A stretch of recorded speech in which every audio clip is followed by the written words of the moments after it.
Panginoon, salamat sa lakas na ibinibigay ninyo sa akin. Salamat sa pagpapala.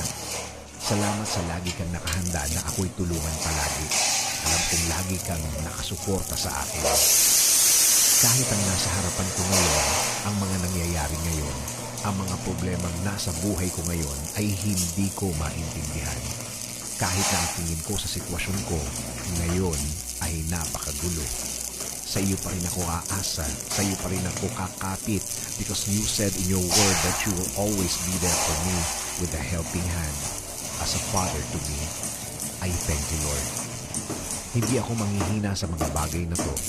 Hindi ako mawawalan ng loob, hindi ako matatakot dahil naniniwala ako na lagi kang andyan para ako ay sagutin sa mga problemadong araw tulad ng mga nararanasan ko, Panginoon.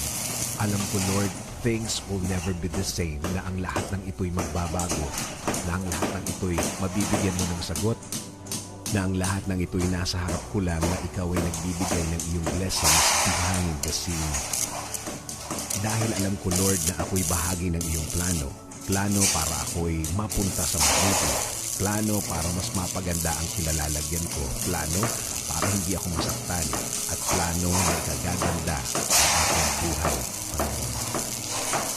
Sa iyo rin ako aasa, Panginoon, sa safety ng aking pamilya. Tuloy niyo po ang pagbibigay ng proteksyon at pagmamahal sa aking pamilya. Tuloy niyo po ang pagbibless sa kanila. At ang aming bayan, Panginoon, huwag niyo rin pong pabayaan ang aming bansa. Kayo na po ang mag-alaga sa amin at sa lahat ng aming kababayan. Patuloy kaming kakapit sa inyong pangako, Panginoon, na i-bless niyo po kami at ang aming bayan. Maniniwala kami na ang lahat ng inyong pangako ay mangyayari sa aming mga buhay. Itinataas po namin ang lahat sa inyo. Ang aming mga pangamba ay ibinibigay namin lahat sa inyo. Panginoon, pagkakamitin ito ng kapayapaan at maraming pagpapala sa aming mga buhay. Kaya Panginoon, salamat sa pagmamahal mo. Salamat sa pagpaprovide mo sa amin. At salamat sa tuloy-tuloy mong pagiging ama sa amin. This is our prayer. In Jesus' name. Amen.